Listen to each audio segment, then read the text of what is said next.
ఇళ్ల పట్టాల కోసం 3,300 ఎకరాలు కొని ఎంత చూపించారు తమ్ముళ్ళు అని అడుగుతున్నా. 6-7 వేల ఎకరాలు చూపించి డబ్బులు కొట్టేసే పరిస్థితికి వచ్చారు. కరోనాలో డబ్బులు వసూలు చేసి కరోనా ప్యాలెస్ కట్టిన గొప్ప హీరో ఈ కాకానని చెప్పి కూడా నేను మీకు తెలియజేస్తున్నా.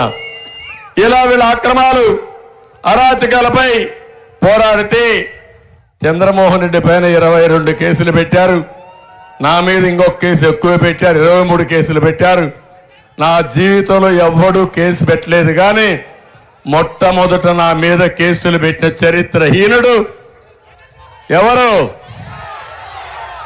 నా మీదనే కాదు, ఏం తమ్ముళ్ళు ఇక్కడుండే కార్యకర్తల పైన కేసులు పెట్టారా లేదా అని అడుగుతున్నా. నాయకుల పైన కేసులు పెట్టారా లేదా అని అడుగుతున్నా. ప్రజల పైన కేసులు పెట్టారా లేదని అడుగుతున్నా. మీ అందరికి కూడా కసి ఉందా లేదా అని అడుగుతున్నా.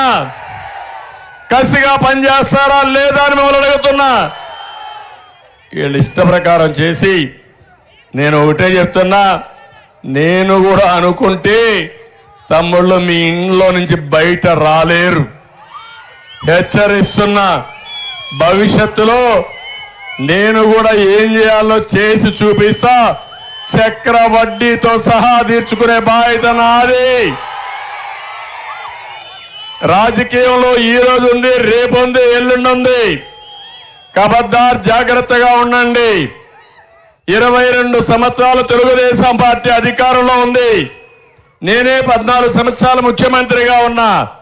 మళ్ళీ ఆమె ఇది చెప్తున్నాను, నేను అనుకుంటే ఇలాంటి దుర్మార్గుల్ని తొంగలను దూకేసేవాడిని మీకు అందరికీ విజ్ఞప్తి చేస్తున్నా.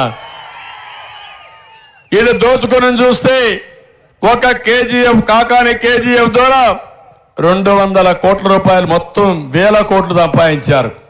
రేపు వస్తాడు, 100 కోట్లు ఖర్చు పెడతాడు, ఓటుకు 10,000 ఇస్తాడు. మీరు కానుంటే పూర్తిగా తాగిస్తాడు. క్వార్టర్ బాటిల్ 1000 కాదయా 10,000 ఇస్తాడు, ఇంకా ఎక్కువ ఇస్తాడు.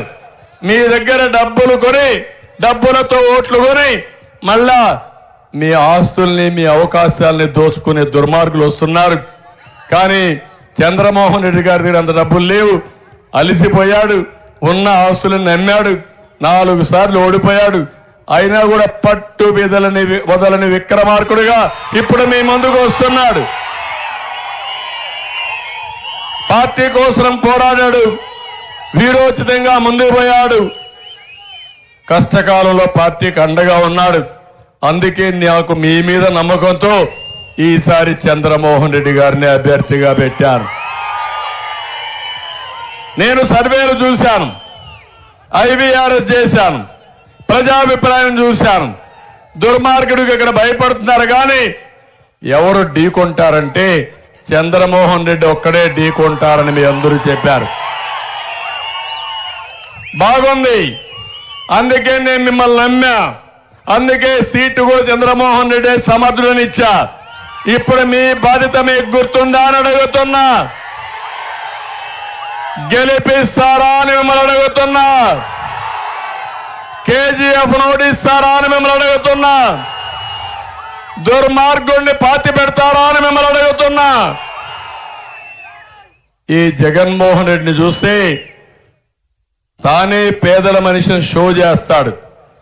తాను వచ్చినాకనే సంక్షేమం వచ్చిందని ఎక్కడికక్కడ షో మాస్టరు అబద్ధాలని చెప్తాడు. ఏదో ఈయన పుడితేనే, ఈయన పుట్టక మునుపు ఎన్టీ రామారావు గారు 35 రూపాయలు పెన్షన్ తీసుకొచ్చింది, 83, 84లో తీసుకొచ్చారు. అవునా కాదా తమ్ముళ్ళు అని అడుగుతున్నా. ఇంకో పక్క 2 రూపాయల కేజీ బియ్యం 82లో తెచ్చిన మహానాయకుడు నందమూరి తారక రామారావు గారు.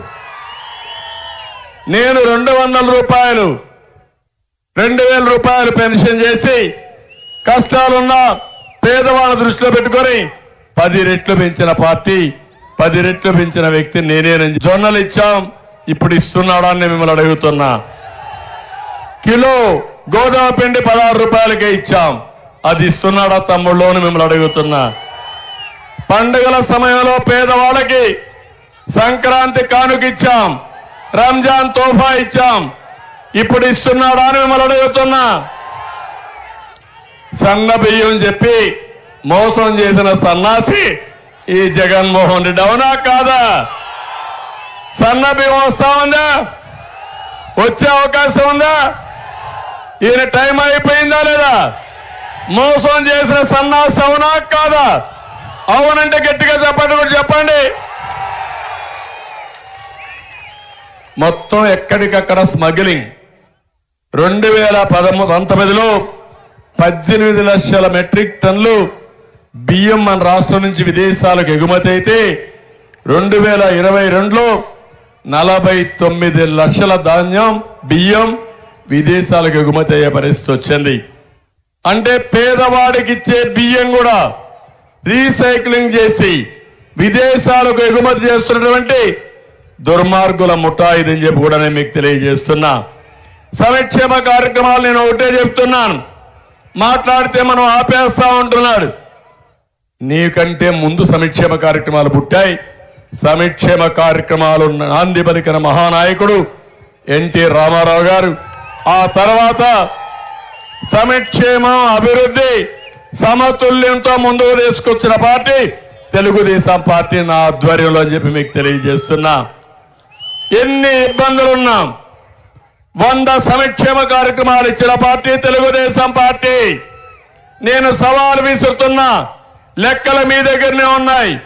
నేను సీఎంగా ఉన్నప్పుడు 14-19లో బడ్జెట్ లో 19% సంక్షేమ కార్యక్రమాలు ఖర్చు పెట్టిన పార్టీ తెలుగుదేశం పార్టీ. మీరెంత ఖర్చు పెట్టారు? 15.8%. మీకంటే 2.5% ఎక్కువ ఖర్చు పెట్టిన పార్టీ తెలుగుదేశం పార్టీ. సంపద సృష్టించడం తెలిసిన పార్టీ తెలుగుదేశం పార్టీ. ఆదాయం పెంచడం తెలిసిన పార్టీ తెలుగుదేశం పార్టీ. పెంచిన ఆదాయం పేదవాళ్ళకు సంక్షేమం ద్వారా పంచడం తెలిసిన పార్టీ తెలుగుదేశం పార్టీ. ఆ విషయం మీరు గుర్తు